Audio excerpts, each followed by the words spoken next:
So this is Bob's question. Vincent, did you really do your final bathroom scene in one take? So I was just saying that one take is not true. I think I did my dialogue stuff sitting on the latrine, sitting on the toilet there. I think I did it in like 3 takes. And then I was thinking that the special effect only took once, where they put this stuff or tissue and blood, chicken blood or something, fake stuff, and they blew it past my head and hit the ceramic wall behind me. But Matthew, you said we did it more than once. We may have done it more than one time, and it wasn't blown like that. It was from a compressed air. Yeah, because it came out in order to get it to hit the wall really fast. Stanley asked me what was the best bullet hit you'd ever seen in a movie where somebody got shot in the head, and it was To Live and Die in L.A. And so a couple of days went by, and he had a Steenbeck in the back of a truck, and he had To Live and Die in L.A., and he had it queued up, and he said, "Is this the hit?" And he shot. I said, "Yeah, that's it." The guy comes through the door, sticks a shotgun in the guy's face, and blows his brains out. He goes, "Okay, good. Now watch it without sound and in slow motion." And you could literally see from the side of the camera somebody throwing like a bucket full of blood into the guy's face, but with the gunfire and the thing. So he said, "I know how we can do it better." And maybe we cut a frame out of the explode, but it came out of that compressed air thing in your scene so fast. It was cool. Yeah. You don't remember because you were in a different place. I was, yeah. You were in a special place. Yeah. And I remember I was in a special place, yes. And I remember that whole scene, in fact, was shot fairly quickly. I think we did it in the morning, and it was pretty much done before lunch or something. I think we may have only shot Lee Ermey one time also. Yeah. Right, yeah, we did. Yeah, we moved fairly quickly. We did. But it was towards the end of our shoot, too. Yes. Of our stay there, so we were well versed in everything we were supposed to do. Right. So we're going to read the next one? Yeah. Miles. From Miles Eaves. Yeah, speak up. From Miles Eaves. What was the most invaluable advice Stanley Kubrick ever gave you while filming Jackie? Is it true that R.Lee Ermey was a last-minute addition to the cast? I wouldn't say it was a last-minute addition to the cast. We did have a couple of actors who Stanley thought were interesting. But Lee Ermey came along. We auditioned the extras. And originally it was just to sort of have them sit down, say their name, right? And it was so, what can you tell from this? So I said to Lee, why don't we line them up like, we would have done on Paris Island, and just dress them down one by one by one by one by one. And that's what he did. And Stanley just, when he saw the tapes, he just fell out laughing. It was so funny, because we'd never heard anything like it. Yeah. And so in the end, we transcribed all that material from the film. We had 800 pages of transcribed dialogue, which we compressed into bits. But Lee Ermey was hired to be the technical advisor on the film, and there was another actor that was playing that part named Tim Colcherry, who then became the door gunner in the Vietnam sequence. He's the guy, how do you shoot women and children? Easy, you just don't lead them as much. That guy was our drill instructor, and Lee Ermey. And the famous get some. Lee Ermey replaced him. There was one before Tim Colcherry, but I can't remember who that was. Bruce Willis. No, we tried to get Bruce. He wasn't available. We couldn't find him. No, we asked the agent. We tried to track him down. You should ask me. I knew we were working on the same part together. Oh, really? He was a bartender and I was a bouncer. It's a true story. Oh, wow. At the Hard Rock. No, at Kamikaze. The next week, when we did find him, we erased that. Yeah. What's the next question? But is there more? This being what was the most valuable advice Stanley Kubrick ever gave you? well, there's two directions that Stanley Kubrick gave me that are my favorite directions. One was to act scared in a sequence where we were walking through Vietnam. The other one was, you're not going to do it that way, are you? So that you know, when you're a director, you don't have to get into the psychological. If you're working with good actors, Right. You just need to, like if you were riding a horse and you have a good horse, you just have to let them feel the bit in their mouth. You don't have to pull their heads. So fortunately, we were working with a lot of really terrific actors on the film, and Stanley just had to let us feel the bit a little bit to give us a direction. Yeah, because he wasn't one to say a lot to you about story and about your performance. And Yeah. in fact, very, very little for the whole time I was there. I think the most interesting thing he said to me was it wasn't a direction. It was a he said Vincent, real is one thing, but interesting is better. Yeah. Right. Yeah. Yeah. Yeah. Yeah. You want to attempt that? I can't read, it's too small. Attempt that right there. Oh, how do you say this guy's name? Sabar Ifasan. Sabar Ifasan. Hey, Sabar. Okay, let me, In each film, Stanley Kubrick uses particular approach in terms of using lenses. Can you tell us about the lensing of Full Metal Jacket? I know that he owned most of the film lenses that he had. He had special cameras, perspective cameras that could, you know, straighten buildings out, that were used, I guess, for kind of architectural reasons. There were cameras designed for that. But the lensing, you know, one of the things that's important to understand about Stanley Kubrick and the process of making films was the sense of discovery. He didn't come in saying, oh, I'm going to shoot this scene with a 200 millimeter lens and I'm going to do a 500 millimeter close-up. He came in and had a rehearsal, watched the actors work, experienced what was being said and what was being done, and realized, okay, I don't need to say that, or that's being said, it's not necessary and it's inappropriate. So there was adjustments that were always being happening. And then during that process, he figured out which lens was the best lens to use to capture that scene. It was always a sense of discovery. There was, you know, that rehearsal period for him was really important because he'd always say, do it. do it. What are you going to do? What are you going to do? Yeah. Do it. Yeah. You know, he didn't want this, I'm working up to the take. Yeah. Right. And then he'd go around with that Yeah. viewfinder, Yeah. connect Find different the lenses. Yeah.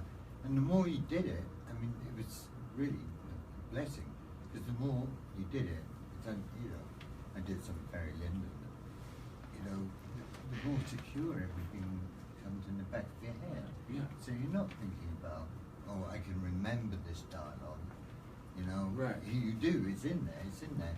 And the thing was with Full Metal Jacket, with a film like Full Metal Jacket, Stanley understood that wide lenses was going to be, you know, probably the overall approach. That's as far as he got with deciding anything. But he would never discount before we actually, you know, he found the lens he wanted or liked. He would never discount using any lens at all because he'd just try to look through them all from different positions and different starting points. And that way he'd find his first shot, and from that first shot, the rest of the scene exponentially grew because of it. Yeah, and also with the dialogue, you know, there was a lot of people ask me, was there a lot of improvisation, and it's a difficult question to answer because anything that you came up with on set, he typed it out, Right. Yeah. and then you would have to stick to that. It became dialogue set in stone. Yes. And then there was no improvising past that. Yeah. Right. So I remember him doing that a lot with Lee, Yeah. and I think he did it with our little vignette scenes that we did where you're teaching me stuff. Yeah. Wasn't that done the same way? Yeah. Yeah. It was, figure out what works and then stick to it. And then he would Yeah. type it out. Yeah.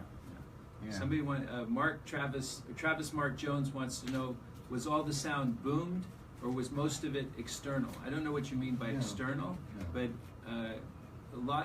it was boomed and it was radio mic'd. So most of the time there were radio mics on all of us. In Vietnam we had transmitters above our heads and a little microphone on the lip of the helmet. and most of the time in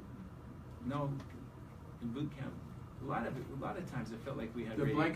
blanket party was boomed, Yeah. right? But Yeah. the stuff that you and I did, the vignette stuff, we were mic throw out. Yeah. Yeah.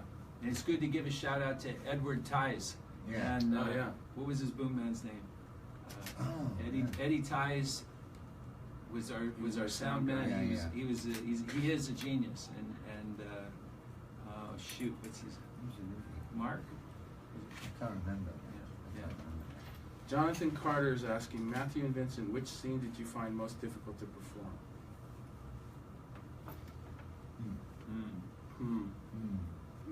I mean, go ahead. The bathroom scene was not easy. It was. But it could have been a lot harder. Yeah. The blanket party wasn't pleasant because Vincent was really getting beaten. Even though it's a towel with a sock or something in it, having 30 people run by and hit you with take a whack at you. Vincent, I remember after we'd finished completing that scene, that Vince had bruises all over his body. Yeah. So that was not pleasant to do that to another actor. No, but we only did like 9 takes or something like that. Yeah. So that wasn't so bad. And I had, it was really good for me though, as an actor, as a young actor, it being my first film, was to be able to do that with Stanley and to have Arliss there and Matthew there, and both of those actors who I just thought were amazing and still do, and just to have them in the scene and what the scene was about and the emotion that I had to display at the end of the scene, to be able to execute that, to get away with it and feel good about it, was a really important thing to me as a young actor at the time. So I remember I had No Woman No Cry playing in my ears on a Walkman, a little yellow Walkman the whole time, in between takes, and even Stanley took it out of my ear one time and listened to what I was listening to. He wanted to know what I was listening to, and then I would tuck the thing under the blanket or under the pillow or something, the Walkman, and then we would start to take. It was wild. Well, but I think, it might have been the toughest thing for me, which you wouldn't expect. Because remember when I had hurt my knee badly and I had that brace on? Do you remember the scene that we improvised on the top of the? Oh yeah, that tall obstacle. It's terrifying. Yeah. I just watched the film in New York at the Alamo Draft House.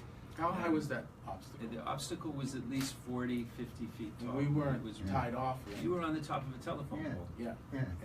Which is probably 30 feet, probably 35 feet. And the only thing holding us up was us. Yeah, and you're acting right. terrified and frightened to hold your grip. And when I was watching it this last time, just a couple days in New York City, I was really terrified. There was nothing to catch us. There was should nothing we to have catch us. fallen. No, isn't. Yeah, there was nothing. And No. even when I watch it now, or when I see it, I think, oh my God, poor Vince, because when you try to get I your had to get knee my over, knee over, yeah. you It know, was and I rough, thought, yeah. you just knocked that. But what's fascinating about that is that we were up there. We both knew that I had A knee brace. a knee brace. We both knew that what we had to accomplish in the scene, Yeah. and that we had to act scared and Yeah. blah blah blah. And we just did it. We just did. We just did it. Yeah. That he was on a crane and he followed it. He was Yeah. up there with us. Yeah. On, It was a Chapman crane with a Luma crane on top of it. Yes, It was the right. most extraordinary thing. I don't think it had ever been done before, with a Chapman crane Yeah. and a Luma crane on top of that. But for some of you guys that were listening that heard Vince say that he had hurt his knee, when he was doing the obstacle course, jumping over obstacles, the obstacle that with the two different heights. two different heights. Logs, yeah. Vince blew his knee out, and it sounded like a gunshot going off for all of us that were there Yeah. listening and watching. And Vince's knee was torn out. So when you watch the film, from that point on through the boot camp, which was pretty much shot sequentially, for the rest of that the sequence of the film, I had Vince. to go get surgery, and then I wore this brace, this intense brace on Yeah. my knee for all the rest of the stuff. Two more? Okay, should we just go down a little bit? Let's see. Was R. Lee Ermey that much of a hard ass or just acting? He was a hard ass. He was a hard ass. But he was acting, and he's a really great actor. And if you want proof of his acting ability, look at Mississippi Burning, where he played a racist mayor or a chief of police, or look at the movie he did with Sean Penn, Dead Man Walking, where he plays the father of the girl that Sean Penn murdered.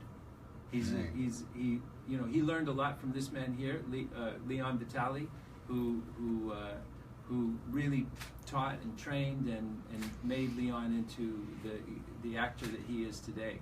I mean, you. Lee. Yeah, Lee. Yeah, we're giving Leon all the credit for training him. Yes. Yeah. This is for you, Leon. This is from Johnny Soka. Right here. Did Stanley watch his films after they were released?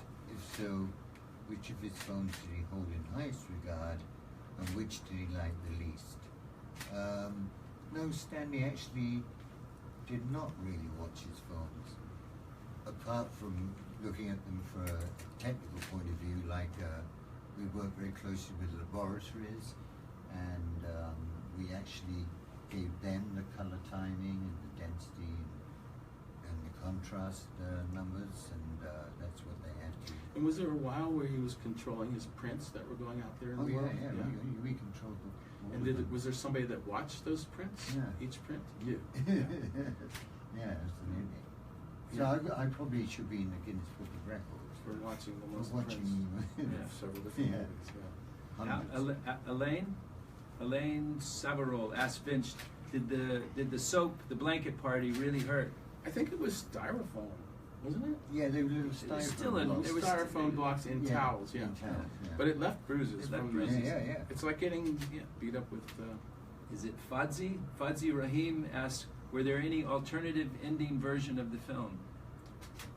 The one where Pyle comes back as a ghost. Remember that one? That was a really good. No, but there was after Private Joker shoots the Vietnamese girl, Adam Baldwin chops the Vietnamese girl's heads off, because they're saying to Joker, "You're hard, you're born again hard," and so he chops the girl's head off and lifts it up and says, "Hard? Who's hard now?" And mother effers, and throws the head over his shoulder. And then the Vietnam, we're out, and during that Mickey Mouse March, there was going to be explosions and voiceover that says that your head or your feet tells your head to pick your body up and to run from these things that pursue you. And then it starts to cut between Joker as a young boy playing with a toy rifle to Joker as a Vietnam soldier, Marine, excuse me, and cutting back and forth until the little boy pretends to die, and then Joker dying in actuality. So Joker died. Then there was another one that was proposed, which was to cut to you all, like 10 or 15 years later, so that Adam Baldwin's character, Animal Mother, had a dry cleaning business. This was Adam's idea. Yeah, Adam's idea. And so you all had lots of different ways you survived. Okay. Professions. Can we just answer one more? Is that okay? Cool. Yeah. What's she like? This is a good one. Or we answered that already. Would you say that Kubrick was a good director of actors? Yes. Yeah, I would too. Brilliant. Yeah. That was Aaron Torkney Son. And then Velocitator, was it? Velociraptor Bob. Velociraptor Bob. Given his rich, legendary catalog, what was your initial reaction to being cast in the Kubrick film? And you got to physicalize this. I was shocked. Okay, I'll physicalize it. Physicalized, yeah. I was shocked. What scenes didn't make the final cut that you liked? I never saw the scene, but there was a scene after the prostitute Papillon Susu played. Right. The "Oh Me So Horny Me Love You Long Time," where it's post-coital, we've made love, and she's sitting on my back, rubbing my shoulder, saying, "Me want more boom boom." You were there. It's with the greatest of sadness that we have to tell you the mainstay of a vast number of Kubrick's films. Leon Vitali passed away peacefully last night. Our thoughts are with his family and all that knew and loved Thank him. you. Okay, thanks. Do you want to say goodbye? Peace. Bye.